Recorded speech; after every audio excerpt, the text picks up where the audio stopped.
Fine. So are you good for me to get them in? Yeah, Yeah. we're good. Everybody's back, Okay. and Mike was out there Over too. here. Is that okay? Yeah. Is everybody back on, Yeah. Everyone who was in the lobby? everybody in now? Yeah. So we're back in open session now, so along what we have on the agenda. So I will lead to, we have a kind of liaison here, Matt Conte. So with that, what we'll do is I'll turn it over to you, Matt, and after that, we can go around the room with any questions or comments we have for you. So We go around and introduce ourselves. Actually, I was gonna do that right here, so I'm just gonna, to go right to that. I want 3 super quick updates. Source of income is on the agenda for this Saturday. For your awareness, I know this commission had quite a bit on it. That's really the big one thing I wanted to update you on. Love to take, I don't know how you guys want to do it, but maybe, your name, how long you've been on the commission, what the biggest issues on the commission are for you. Those would be the couple, 3 things. And I thought I'd just see if we could, I'll take notes, hear from everybody, and then I'll try and respond to all the things that can work for you guys. Yeah, Maybe sure. Mr. Chair. Yep. Okay. Bill Wright, Chair of the Commission. I've been on the commission for a little over 2 years now. I guess actually just kind of spurred on from our previous discussion, one of the biggest things that I think now that the commission should maybe be dealing with is, and not to steal your thunder, Walt, but that you brought up and others, is outreach more into the community on the existence of the commission, what the commission is there for, and how the commission can provide avenues of support to the community. That'll turn over to Walt. Sergeant. Yeah. I've been a member for about 4 years. I've been a resident of Arlington for about 22 years. Uh-huh. And I've been very focused on the human rights residents of Arlington. Just like Bill said, one of my concerns has always been outreach and how to better promote what we do, how we do it, and how the board actually supports us. Because if the people don't know that the board supports us, we're therefore not a valid group. Thank you. Carol Lieber. I have been on the commission for 5 years now. I have lived in Arlington for 34 years, long time. And one of the reasons I joined the Human Rights Commission, aside from my lifelong commitment to human rights and civil rights, is I really wanted to see the county do more to help people with disabilities. Unfortunately, that never seems to be on our agenda. It just keeps getting kicked down the road. So that's something that I think I have a strong passion for, and I think we need to focus on that. Thanks, Matt. Got it. Thanks, Carol. Thanks, Walter. Thanks, Bill. Go ahead. Roland Watkins, I've been on the commission for about 12 years now.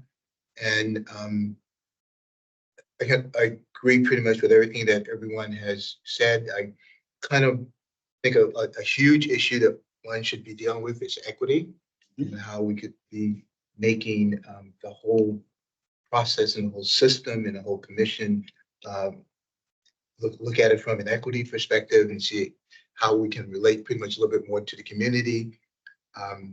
And also on a small, minute matter, it has been, and if it has already happened, then I apologize. It has been about 6 years now since the commission has asked the county board for an anti-bullying policy. Uh-huh.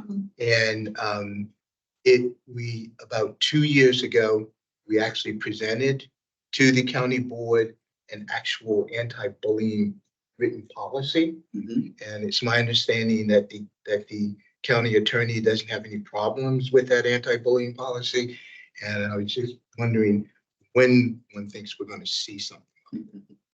Okay, I think you may have mentioned to me years ago when I was not liaison, but that doesn't absolve me of responsibility. So, yes, Steve. Good. I'm Stephen Krieger. This is my second term on the commission. I'll keep it short. I think the single biggest thing on my mind is getting the update to the ordinance passed. It's been with the county board for not quite as long as the anti-bullying thing, 6 years, but certainly many, many months. Update overall to the Well, ordinance. either the overall ordinance update or just the smaller update that I think we sent, and Helen can speak to this in a minute, I'm sure, about getting the public schools included. The Okay. single biggest thing we can do. Should we go to, We've been going. Ellen? okay, Ellen? Hi, Matt. I'm sorry I'm not in the room with you. I've got a sick kid today, but my name is Helen Conley. I've been on the commission as long as Roland, about 12 years. Tonight is my final commission meeting, so I'm very sorry to say goodbye to the work. What brought me to it, Matt, was the passion to try to ensure that our community was progressive on these laws and on these processes. And we've been working hard for that over the past 12 years. I know that I've been on it. Appreciate you coming in tonight. And I really echo what Stephen and others have said. I'd really like to see some of that progress that this cohort has worked very hard on. okay. And then, is Mr. Bose, is that right? No. It's not on the He's commission. not on the commission, he's public. Okay, Everybody else. You go ahead. Hi, Matt. I'm Angela Malone. I'm one of the newer members on the commission. I've been here for about 3 months now. I've been in Arlington for about 2 years. I came from Kansas City and I've served on a similar board there. We did a lot of community outreach, and so I'm hoping to bring some of that experience here. But very similar to the other commissioners, equity, fairness, and outreach is what's important to me. okay.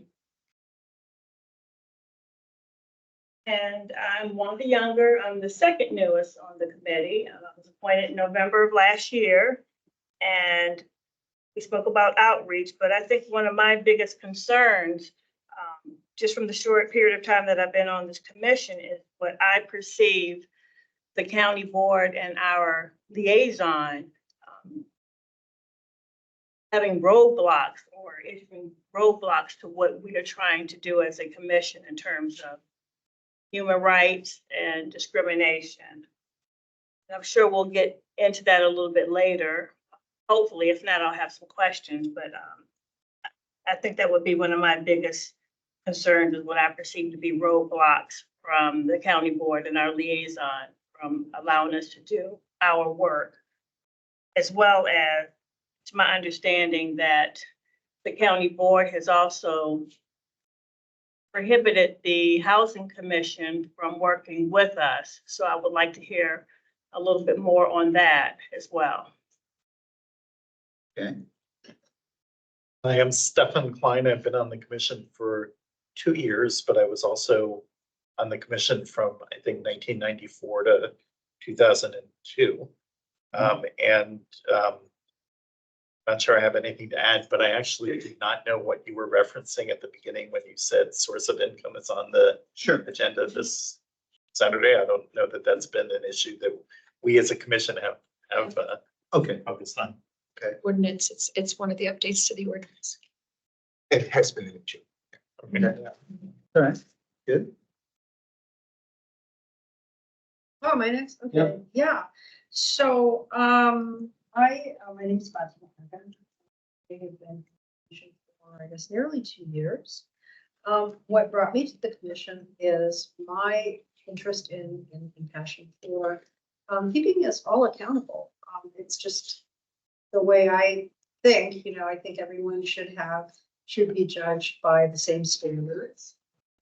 Standards for equity, having all the standards apply to everyone, and also, keeping up with developments so that we remain a progressive community, and we continue to use whatever to keep up with what's going on in the world, and apply those to processes to keep up, to be current.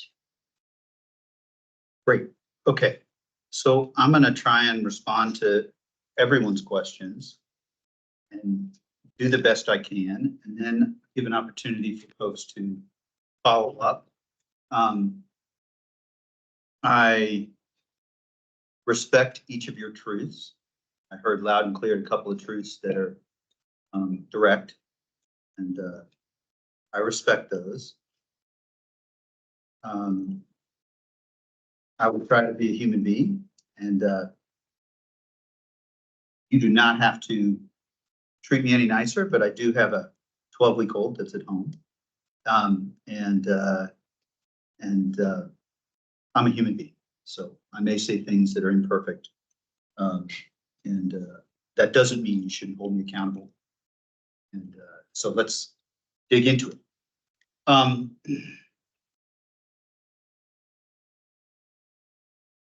Outreach into the community, Bill. I've been an organizer in Iowa for John Kerry. That's, people have different opinions about him, but I do think some of the concepts of organizing and community outreach I'm aware of. I do really try to listen and engage. Sometimes that's not easy. It's a matter of public record that there's some things that some would argue are related to equity that I supported, missing middle, that a lot of people really didn't like me for. I tried to listen. And there's detail there. I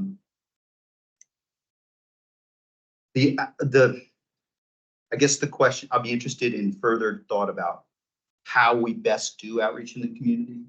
I think you mentioned, Walter, the support of the board. That's fair. There's a question of whether, there's staff that's here.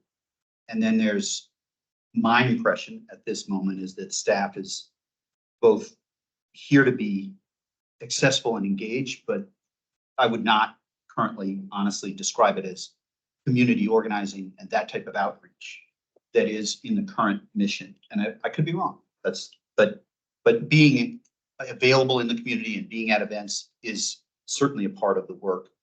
And so, further thoughts about that, I'd be interested in fleshing that out with all those who mentioned outreach in the community.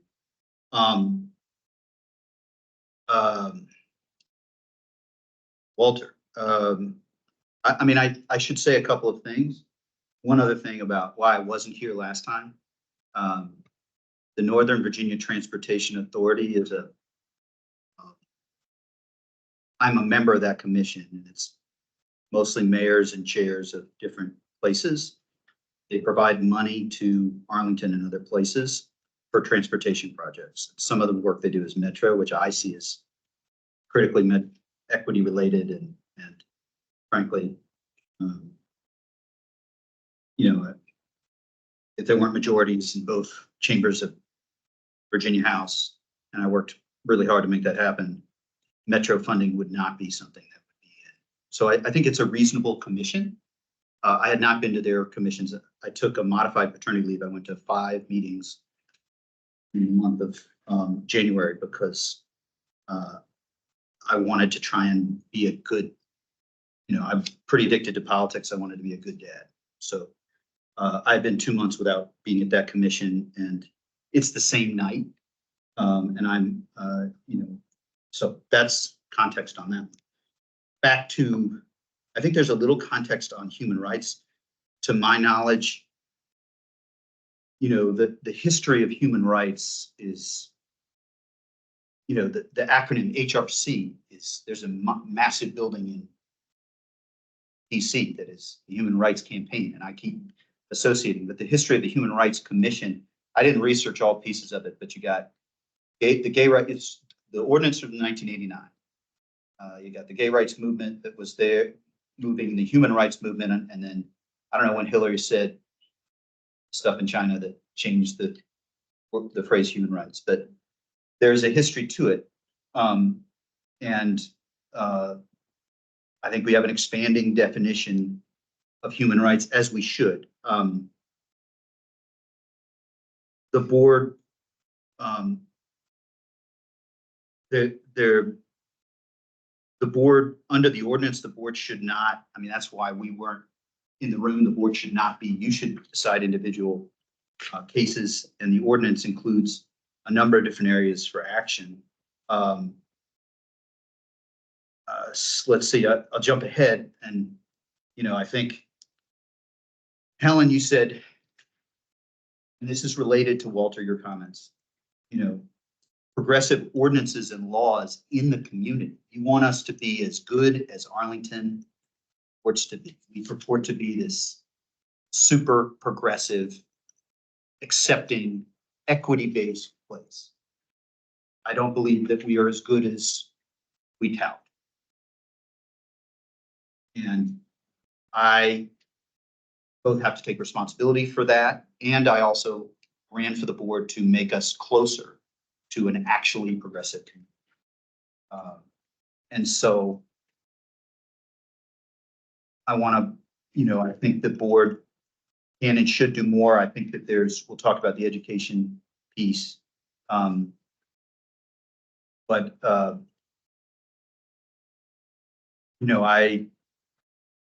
so I'll just keep going and we'll get into exchange. But, I think that Christian has been liaison the last 2 years, I think. He came in December, I believe.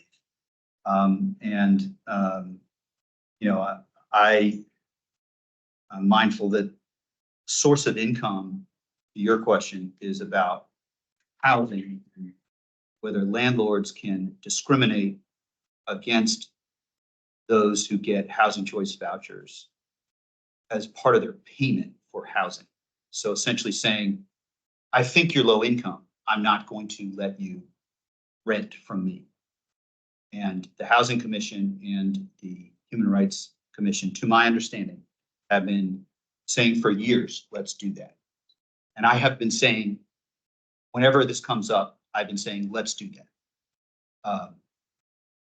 It wasn't the law in Virginia that you could do that until 4 years ago or so.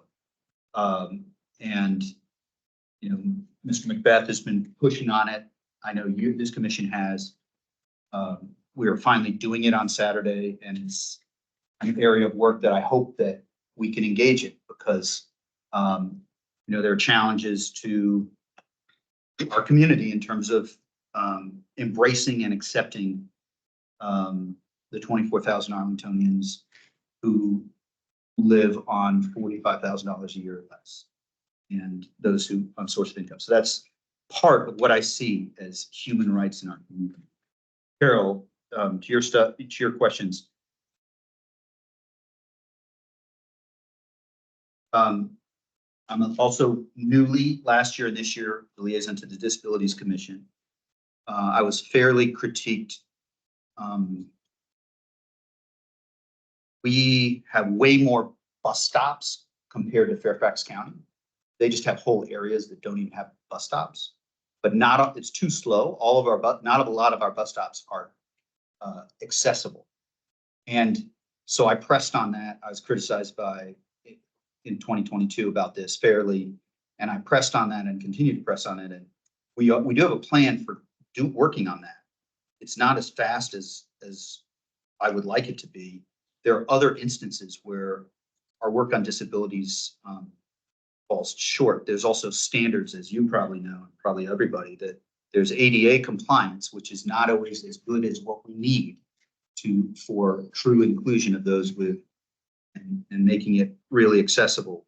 And so in the capital improvement plan, I have an ask that I'm focused on to, adult changing stations are an issue that's been brought up a number of times by several activists.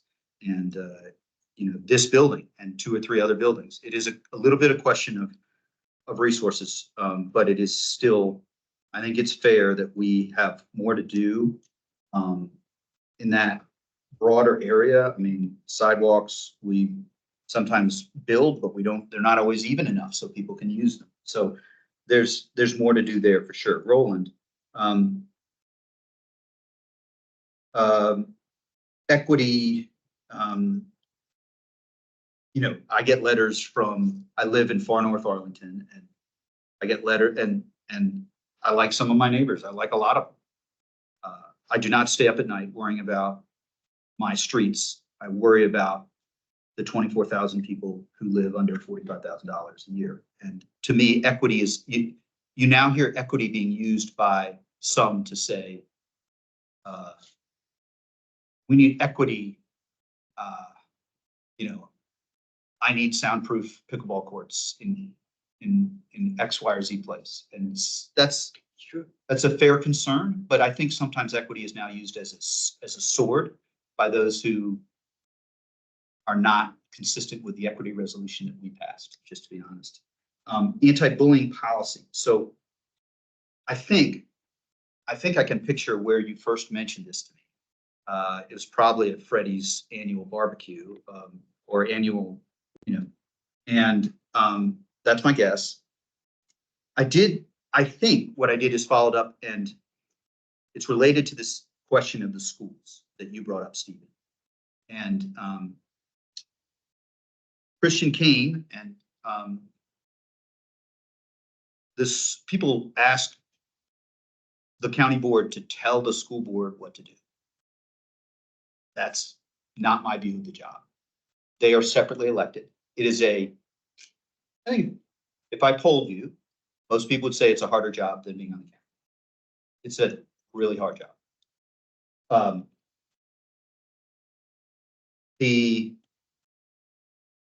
So for us, through a commission to assert jurisdiction over the schools, I think Christian talked a little bit about with you, and my impression was trying to sort of hear you out and being your agreement. I certainly think that we should ask the superintendent to come to the commission. But I also don't, ultimately I'd love to hear more. I don't think that the county board should be telling the schools how they should do things. That's just not, I don't think we should be asserting jurisdiction over school-based issues, because that's not, that doesn't keep the lines of accountability that should be there. Have I read, mostly it was during the Obama administration, the stories of bullying, particularly with trans and, and gay young people, were horrible. Bullying is it is a serious, serious concern. I don't think that the county board should be saying, we have jurisdiction and we can force the school board to do this. That's my view. And because I think that, candidly, I think that on the environment and on bullying issues, there's a lot of advocacy we need to do before the school board. And so that's a thought. I don't pretend that will be fully satisfying, given Stephen, to you, given your leadership and your my impression of the work you've done as an attorney. I try and help people. So, but I should be honest with you that that's about what my view is. I guess I feel to some extent, I'm not as skilled at having everybody come away agreeing, thinking that, I would say that there are other past board members who you can come away and everybody thinks they agree with it. And I'll share with you my views. And so happy to hear further. Can I ask a follow-up question on that? Let me finish and then we'll come back. So, and I'm happy to come back then. So, and I'll move more quickly. Kansas City. Yeah. Kansas City and Equity, Fairness, and Outreach. Thank you for joining. There's, I think there was a 25-year federal desegregation case in Kansas City that struggles, and for sure.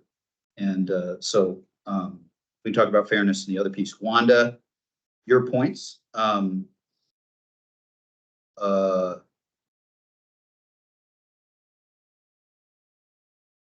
would say my view is that there's a finite, with respect to housing, I think there's a finite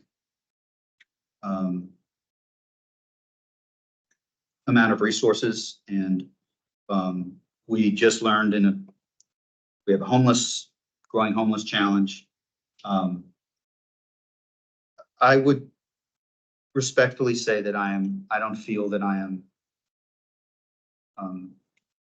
I may be a roadblock. I just don't think that I'm the worst, the biggest of the concerns. And I will seek to engage specifically on the jail. There are huge budget asks that I think we might share in agreement. And I would love to get to the substance of those two, and I know you have thoughts on them. And I appreciate, some of the video where I was pretty roundly criticized. Helped me over the last 2 weeks as I've been trying to be working hard on some of the jails related issues. And so I guess that's what I would say to that point. And then Stefan, we talked about source of income. I think I addressed most of what you mentioned, and we'll come back quickly. But I appreciate your work. And then Fatima, we absolutely need to all be accountable, and that includes me. And so I want to keep up with developments. I think I covered Helen Ann, what you mentioned, and so I did talk for a while. So why don't we start with Stefan, and then we'll go to others. We can do that. If anybody wants to ask a follow-up questions, just raise your hand. Sure. And I'll recognize. So I was going to ask about the jail issue, but it was in the context of how you frame the school's separate jurisdiction. And clearly, we as a commission don't agree with the process response. We think we had jurisdiction and addressed it, but forgetting the process, I can't imagine that the county board doesn't think it's a legitimate issue that there are lots of people dying in jails and something needs to happen. And the county board really hasn't spoken out a lot. And I wonder is that because the sheriff is elected as the county board members are, or is there some other reason why you aren't getting more involved in demanding accountability for what's now, 2 deaths in the last, few months following many deaths over the last number of years. So I just, when you were talking about the schools in that way, I wondered if something like that was behind the issue, that you think you really, even though it's jurisdiction, it's somebody else's issue because the sheriff is elected. Yeah, so we provide a lot of money to the sheriff, in addition to the sheriff's office.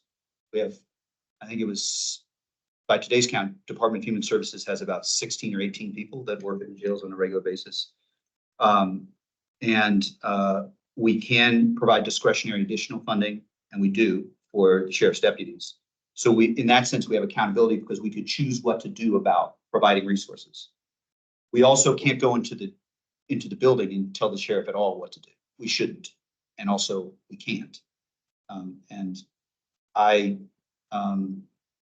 I could benefit. I could do a legal search as to those rules. I'm pretty darn confident that we can't. We shouldn't be saying, like, how do you do rounds in every last piece of the jail? So there's like a combination of, yes, the sheriff is separately elected, and it's his or her building, but we do provide money, and in that sense, we can request accountability for the money that we're spending. So, but you also have a bully pulpit, and clearly you can ask for an investigation through DOJ that we asked for. I mean, you said we couldn't do it, but you certainly could. yes, There's a lot that you could do, and I don't understand why you aren't more exercised about this. Not you as Sure. an individual, but the county board. Why don't they say, seems really bad. It's bad for PR if not actually really bad. Why aren't you? absolutely. Any death weighs on me anywhere in the county. These deaths, on every one, I have had questions, and I think it is fair to debate that you could have said me and the full board could have been more public. So example, fair critique, in 2022, we had a death and I was pissed about the medical provider. And I said, I have a series of questions that I want to ask. And I said it on the dais at 8:45 or 8:50 one morning. And I followed up on them. And after, in the last 2 deaths, which have come subsequent, I've asked myself, what did I accomplish that I said I would do? So we changed medical providers. We basically fired our medical provider after that. So there's speaking publicly, consistently and loudly, and then there's doing the work, and they're interlocked. But there's also, for me, in addition to pointing out problems, I think it's important also to work on solutions. And so after that day, called the former sheriff a bunch of times and said, what is going on with the medical provider? Now, it turns out medical provision is really hard. There are about 3 companies that are private that provide this. Fairfax has a company, has some in-house staff. We have taken other steps since then. There are questions about employees and morale that have been raised. And I think that there's health questions and then how you manage questions. And both of them, we have levels of responsibility. And I think it is fair to say that the National Institute of Corrections is a DOJ entity, but it is not a DOJ investigation. And so it's also, so I think that, you know, there are different components to it. Of the 5 board members, I've been amongst the most vocal about it. And you could still say I should be more vocal about it. It is a fact that losing anyone is a problem. It is also a fact that our society and the county board bears some responsibility. We need to provide more resources to address some of those who have died have been in difficult health before they come in. And that is a community we should act and do more on. So I can take, you know, bottom line answer to your question. I can take criticism there. And what I would say though is, I think it's important every time you know, just calling for a DOJ investigation. I don't know what communities you know have had DOJ investigations, but just calling for one does not fix the problem.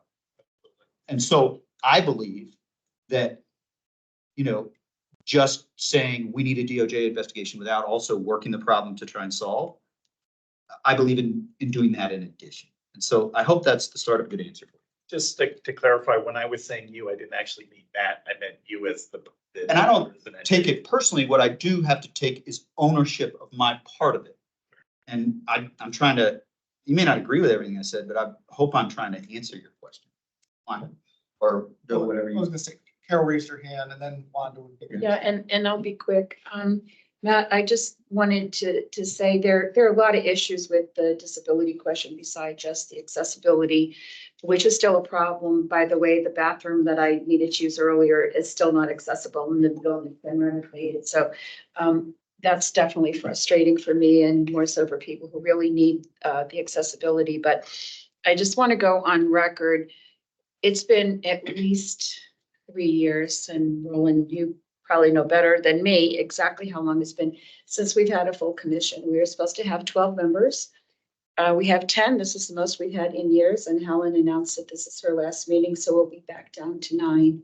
The county board needs to do better. Honestly, they need to do better in showing that they are interested in human rights. And a really good first step is going out and looking for people to serve and join us in this commission so we can get work done. Mm-hmm. Thank you. Well, I appreciate that. I think, you know, there's also overlapping jurisdictions, so that the bathroom, you know, disability rights advocate brought that to me. And so that is one of the CIP things, this very space, because someone had struggles and the story she told was near overwhelming. And I think simultaneously, the Human Rights Commission in the ordinance is included, I also candidly feel that for the last year and this year, I am disability liaison. We need more people there. We're short there, and that is also a place that is a venue for this. And Wanda, you had your hand raised. Yeah, Matt, you mentioned, just calling for a DOJ investigation won't fix the issue, and that the county board can't just walk into the jail and tell the sheriffs what to do. Why won't the county board support publicly a DOJ investigation into the jail for patterns and practices? The DOJ could have the authority to go inside to determine if there are any patterns or practice or issues that need to be addressed. And I know you mentioned the deaths have something to do with medical concerns underlining, but I'm sure you know and you're aware that at least one of the deaths had to do with improper practices by a deputy. If you don't know about that, I'll be happy to share that information. So it's not all medical. And if it was as simple as people are dying because of medical conditions, the NAACP is having a difficult time getting information from the sheriff's office. They FOIA'd the sheriff's office for several years and continuously get denied the FOIA requests or receive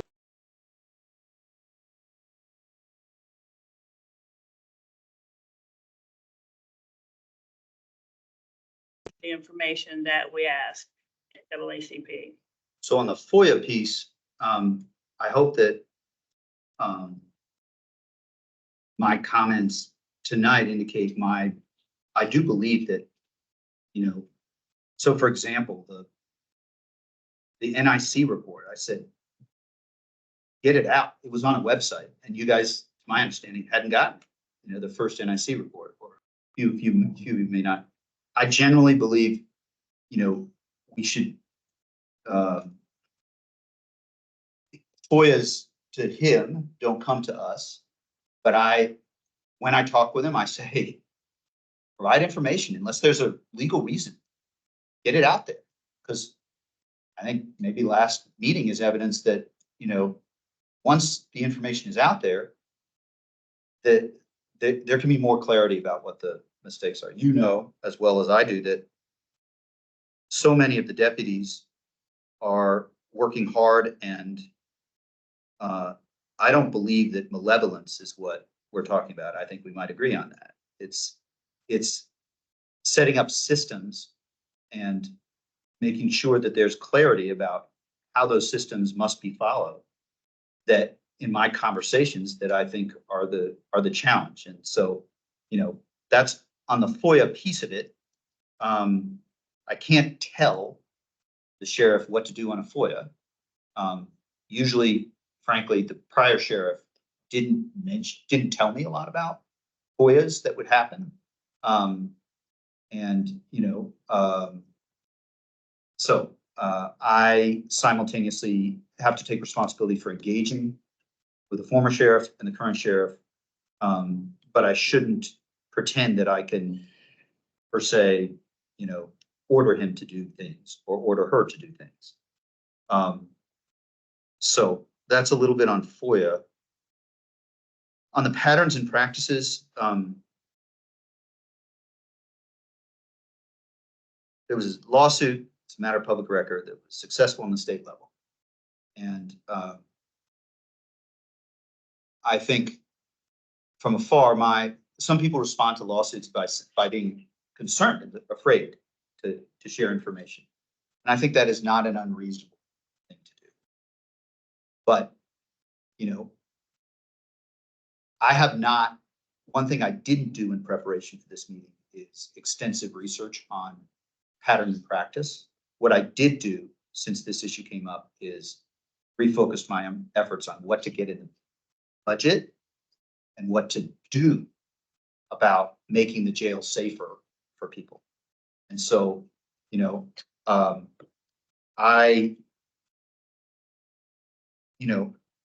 I believe that I believe that other county board members broadly on direction do feel that the best place to focus is on the budget and engaging facts that I've found, things that I've done. On the 27th of February, there's a slide deck, PowerPoint of things that I've worked on. You came, and for everybody's benefit, and this doesn't obviate my responsibility, but the Community Criminal Justice Board for the last 10, 15 years, and I'm friends with Paul Ferguson, it has not been active. And I think it should be. And I think the proper venue for deep work on the community criminal justice, on jail issues is that commission. I'm not saying that there's not overlapping jurisdiction with this commission, but I feel that that is the proper place to do a lot of the work that we really have to do. So the 27th, I have a slide deck. You can look at it. It's on the county board. I really have been focusing on how much money would it cost to add resources to the doctor that we got in closeout. It was a physician's assistant in closeout, which is October. And so I've been focusing on stepping that up to be a medical director, because that's what I think should be done there. The contract, and it's a matter of public record, I don't think there's any reason you couldn't FOIA this, but the contract, the new contract with a new medical provider, I don't believe that fully trying immediately to go in-house is the right solution, because there's so many different medical services that are necessary at the jail. What I do believe is that we should have a medical director, and that's worth the investment that we absolutely should do. So that would mean stepping up the position we put in closeout to a more expensive position and having it be a doctor so that we can better monitor the medical care. That is, we have a doctor, but it's under the contract. And I was happy that the last provider was fired. I don't know that I don't believe nationally we should have private contractors providing security in our federal jails or any jails. I do think that there are some services, the front of the jail, we're low on deputies in the front of the jail. It's worked in some other places, and I wanted to free up some resources. So there's a lot of detail. I've been focused on a lot of that detail and doing a lot of that work. That doesn't mean that what I've accomplished so far is acceptable. It does mean that I'm really trying. And, the broader question of pattern and practice, I do feel that sometimes, there's 5, 6 lawyers in the room. I don't know. Litigation is not always the best way to achieve change, in my experience. But that does not mean that you can't ask and say, you still should be asking for a pattern practice. I just will tell you, I have not. That hasn't been my focus in the last 3 or 4 weeks. And before that period, I am a renewed member. I was a member for a long time, and there's 6 or 8 months or maybe more, where I wasn't an NAACP member. I think it's fair to critique to say I could have focused earlier from seeing those events and seeing emails on whether I should have analyzed a pattern and practice earlier. So I'm not saying you can't ask more questions, but I hope I've tried to answer some of them. Yeah, I just have 2 quick Sure. follow-ups. Yeah. Because you and the sheriff mentioned NIC, the National Institute of Corrections, a lot. That is not what the Human Rights Commission or the NAACP is asking. It's 2 separate types of investigations. In fact, the NIC clearly stated in their report that they didn't look at any of the deaths. That wasn't their charge, and that's not what they were there to do. The Human Rights Commission and NAACP is looking into the deaths through a patterns and practice. Mm-hmm. And the question that I have for you, and I know you said you don't know enough about pattern and practice, but do you support a Department of Justice investigation into the jail? Well, without knowing pattern and practice, no, I can't say I believe. I'm willing to investigate and understand it more. But I should not say amen without knowing a little bit about it. Now, the answer to the first question, absolutely 100% agree. I know enough about the national coverage of pattern and practice. My impression nationally is that when it's happened,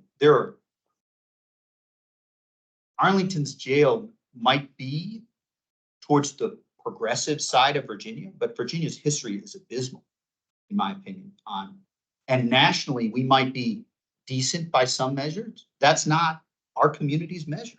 And so, you know, my impression is that there are many jails across the country that have significant regular challenges. I'm not saying that ours aren't ones we need to take seriously and they're not significant and regular, but I've tried to understand what's going on in each case. And so I 100% agree with you. National Institute, you could say technically, one of my colleagues said to me in private conversations, said, we're talking to the DOJ. And that doesn't wash for me at all. I agree with you 100% on that. So I will commit to learning more and looking more into it. And I'm fair to be critiqued on that. But what I also say is, I hope it's reasonable to say that in addition to that, I have a deadline of 38 days to put stuff in the budget. And I would love if there were, NAACP, Arlington for Justice, human rights commissioners, I'd love to see people showing up and saying, we need $1 million for bracelets. We need X for this. I'm open to further ideas, but I will look at pattern and practice to understand it better because I think it's a fair question. I will say one other thing, because it came up in a conversation with NAACP leadership, which is I have a work item of 5 things that I said in that conversation that I would work on. I have not finished all of them, but one of the things requested is, what was the cause of death of Miss Wilda Georges? And engaged with the police chief a number of times on it. And there's a separate question that was requested for a letter to the state medical examiner.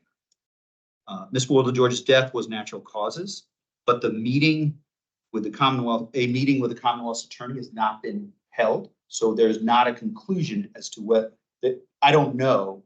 They haven't even had a conversation as to whether there was any, because it can be natural causes, but still a problem. And so, it's ongoing, and I don't know any of that piece of it, but I think it's reasonable for me to try to update you at least on that piece.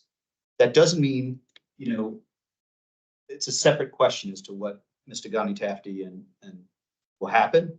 And then beyond that, there's a statute, which, given how unpopular my providing a statute shortly before the last meeting was, there is a statute that talks about the medical examiner is limited from providing information. All of that said, the police chief is willing to meet with folks, to discuss and work on it. He said I have to be honest. I also want to respect the dead, and I don't, and families' confidentiality. But he is willing to do that. I think there's separate requests from the NAACP with respect to that. So I'm just trying to be accountable. But Stephen. Sorry to change gears a little bit from the jail stuff and deaths to students and discrimination, but I'm happy to hear that you guys are taking your source of income. It's great. I have a law firm, we do tenant work. We do a big portion of tenant work. I can tell you honestly that in the last 6 months, maybe the last 12 months, 15 months, the number of calls that I've gotten from tenants complaining about source of income. Yeah. 0. So I'm happy that this is going to address the 24,000 people that you mentioned. Yeah. But there's 28,000 students in APS. Yeah. We're not asking for money. We're not asking you to even do anything. Yeah. We just need the county board to approve the new ordinance that it makes it so that the public schools are included. And it's not just, I want you to understand, it's not just Arlington, right? This has already happened in Alexandria, Prince George's, Newport News, and Richmond. So it's not just a thing that we're trying to do to be the best. We should be the best. Yeah. But we're already behind. Yeah. We don't need money. You don't need to do anything. Just get out of the way. Well, in order to require that they bring people here, my impression is we would need to act.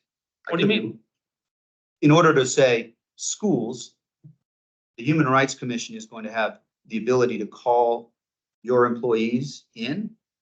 I do think we would need to act, but I had not been aware of Alexandria or Newport News.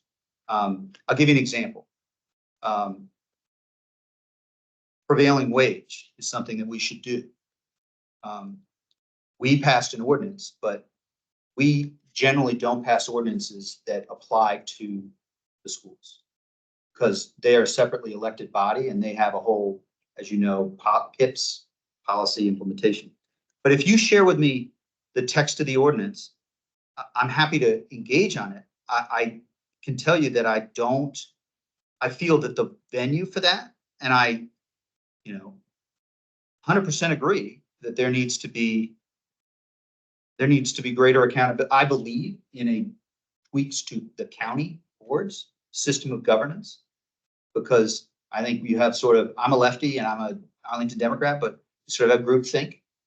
And so I believe in changes to our system of governance. I also think that I get along with people on the school board. I think there could be greater accountability from that body too. But this is just the Human Rights Commission. I'm not trying to make APS do things better or the school board do things better. I tried that before when it was successful. But what I'm trying to do is get the ordinance to include public schools. That doesn't mean that we're going to have APS come to our meetings. It just means that the students who are experiencing discrimination or other violations of the ordinance can bring their complaints to us, like the rest of the county. yeah, I think the logical place that they should go is to the schools, to the superintendent and the school board. And I think that I believe at least that our saying that we can cover things, I think that there is a cost to saying in ordinances that we can fix problems that I'm not sure that we're best to fix. But I mean, I hear, if you want to share the, But there's, you can say that about our entire commission. There are other places that folks can go to bring any kind of human rights complaint. You don't need to have our commission or our human rights ordinance for that. There's a Virginia one, there's national things people can do, but we're here in Arlington to do things sort of better and differently. So this idea that the students can go to the schools is some sort of compensation for not being able to come to us. I mean, I guess I feel as though there are things that this commission uniquely does best. And I think like complaints that come before it and like those in the code. And I think that is where best place to engage and organize. But, I want to look at at the other places. I want to take a longer look at the ordinance changes. And I also want to be honest with you that, I raised the schools issue in conversation with Christian, in conversation with colleagues, and I don't want to overpromise that I know I can do that. And I don't even know yet that I am there to be persuaded with you. But you want to send them to me, and I will absolutely meet with you and look at them. Steve, just being mindful of time. If anybody, and I saw you raise your hand, just want to make sure if any other commissioners have any questions for Matt who hasn't asked already. One final question, Yeah. and this is not related on anything that's been discussed today. Can you tell me, what does the board contemplate doing with the project 2050? And are you going to be able to complete that by the end of the year, number one, like you wanted to do? And then number two, and this is based solely on the gala, the kickoff thing they have. Why aren't you considering form of government pretty much in that? Did you look at that whole picture as well? It will not be finished this year. Livia said that, and it will not be finished. It will be started. And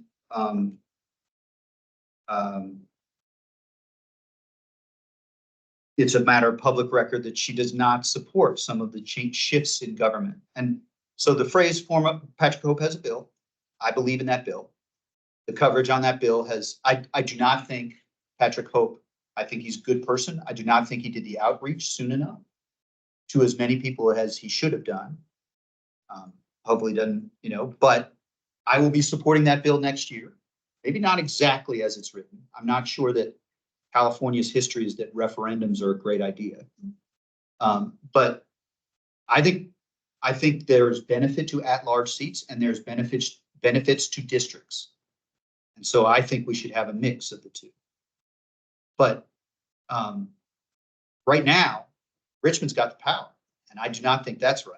I think that if we can pass Arlington having the ability, that's what I would do. So the phrase form of government refers to the county manager form of government. I want to make clear, I think the balance is off.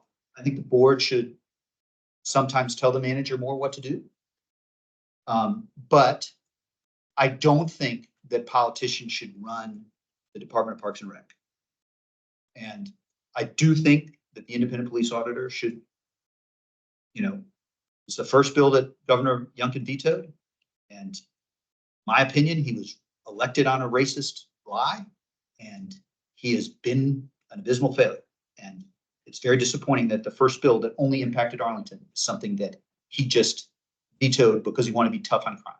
The history of that is antithetical, in my view, to the Human Rights Commission. So that is, it's a little tricky on the form of government, because I was in the minority for sure last year of people who supported shifts to the form of government. I don't know whether, I think I'm in the majority this year, but the time to take that up and pass it is next legislative session, unfortunately, and not this one. So, and with the chair, I just didn't feel that it was the right thing to try to litigate that at that stage. I was also candidly just problem solving because I was on paternity leave for that part of, I did have 5 or 6 phone calls on that topic, but I didn't feel that, I certainly couldn't persuade a majority of the last board to be in favor of some of those changes. And that's when the legislative package is done. And this board, I think, reasonably concluded, seemed to me, that more outreach needs to be done to at least socialize the idea, because it can't just be, the Sun Gazette. So anyway. In reference to the Housing Commission, have you or any other member of the county board instructed the Housing Commission or any member of the Housing Commission not to interact with us, the Human Rights Commission? And then No. I would like Bill, if he has time, to share some information. Yeah, sure. So, and I hope we can get into this. And you said no, I'm sorry. So I'm trying to remember there's a finite amount of time and resources. And there was a subject that I think was, I do not feel, there are some issues that I feel like, there was discussion of the Serrano, some of those issues, and that there was a subcommittee. There's also sometimes staff that is needed, but I have had conversations in this broad area, but I'm not right now remembering the topic that was the source of the request, I think, from Mr. Macbeth about the work that folks wanted to do. And so maybe you'll refresh my memory, but I didn't want to say, I think instructed is a little strong, but I do think that I have a little to say on commissions. Commissions are a way to listen and engage with our community. It is also the case that some years ago we had the Emergency Preparedness Commission, which felt that it should instruct the firefighters on how to do things. Nope. Don't agree with that. And so, anyway. Go ahead. This has, so you mentioned Kel Macbeth from the Housing Commission reached out to me. We haven't had time to discuss it as a commission, so we don't, as a commission, have a position yet, but Kellen was inquiring about the possibility of having a joint subcommittee between the 2 commissions to work on areas of housing where it's interrelated between the Human Rights Commission and a variety of different areas. But we'll get into a more like substantive discussion in like a subsequent our next meeting. But if there's anything you wanted to add to that, Wanda. I just want to make sure, is there any restriction from the Housing Commission and the Human Rights Commission from engaging in conversations and working together to address human rights, housing issues, equity issues? I just want to make sure that we're able to communicate. No, well, absolutely. Whenever there's a commission meeting done, it has to be noticed, and so that you comply with open meetings. I think source of income may have been a subject that there was some interest on working on. And I will say, I think in COVID,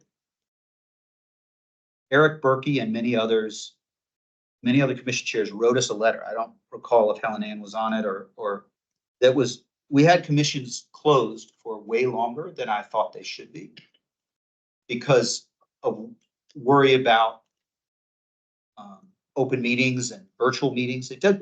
Virtual meetings do take some infrastructure to do, but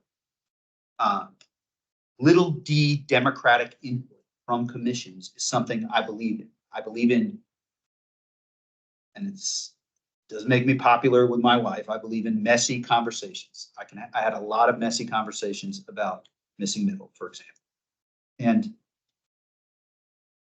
But I think it's important to scope out the purpose and to think of, to try to get alignment. I would like to see if we can get alignment with where the board is and where this commission is so that we can make progress. And I also need to be honest where I don't think there's alignment, but go ahead. Just to clarify. So if I'm understanding correctly, would there be ability, and this is what I discussed with Alan, for each commission to subsequently agree to a subcommittee on a particular subject? Like the HRC votes on that, they vote on that, then the positions filled members from each respective commission.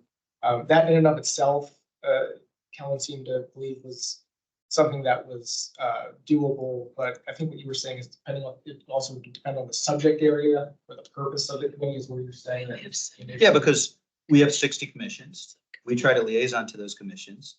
And,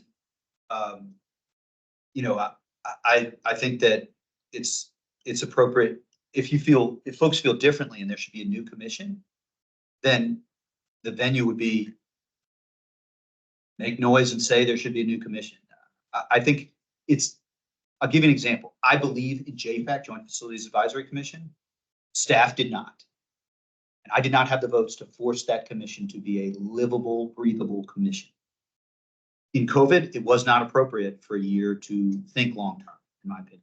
All that was appropriate is to get vaccines out to those who needed them for a while. But without my experiences, without staff support or staff acquiescence or engagement, we shouldn't, in my view, be creating new commission type work unless there's a purpose. And there may be a purpose, but it's one where let's work together to see what's there, and let's also find what would be a focus area that the board, I can work with you and the board can work with you to make that align. And I don't want to overpromise that I can fix everything, but things like we haven't rewritten the ordinance in a long time.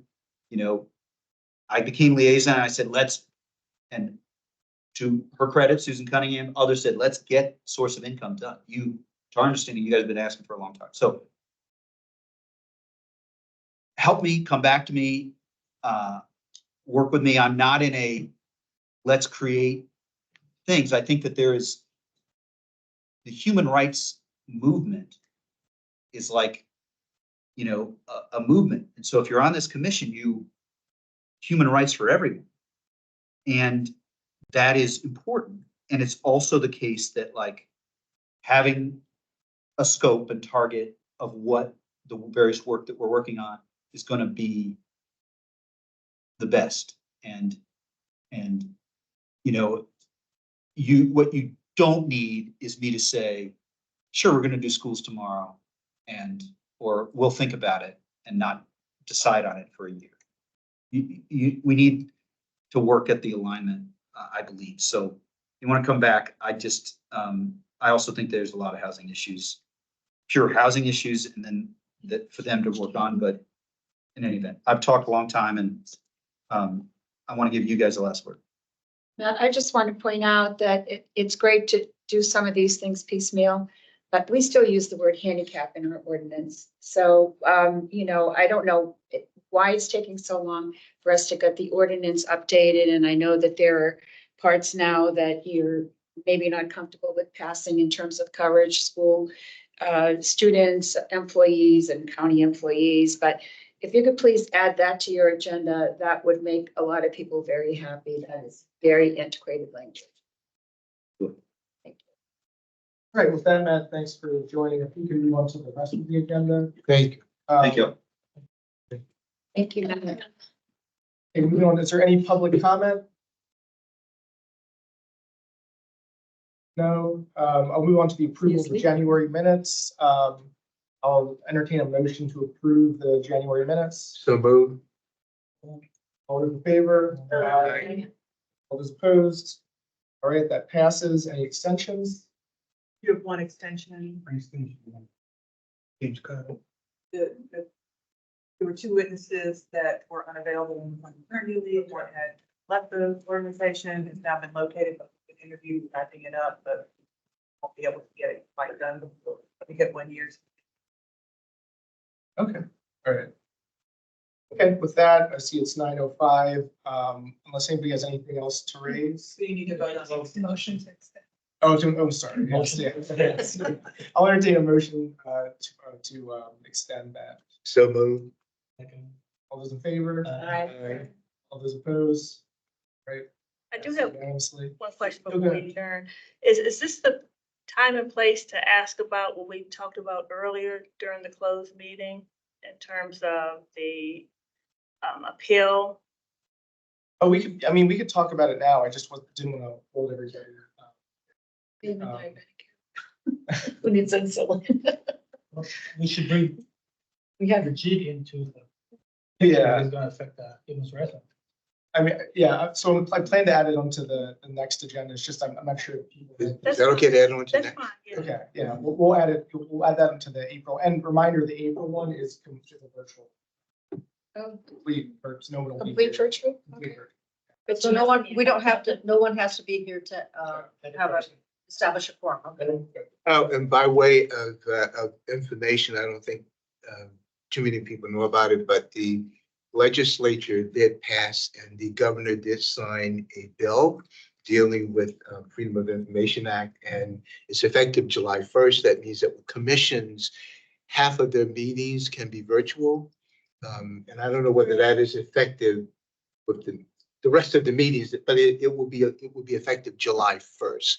So I don't know the impact that's going to have on the number of meetings that we can have from that point on being virtual, but clearly half of all our meetings now can be virtual effective July 1st. We set our meetings for the year based on that, We did it based on the Sire law. oh, we did, oh, I'm sorry, not on this new one. Not the Okay. new law, yeah.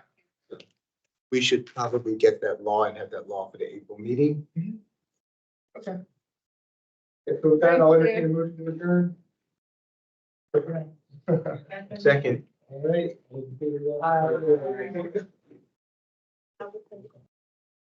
Thank you. And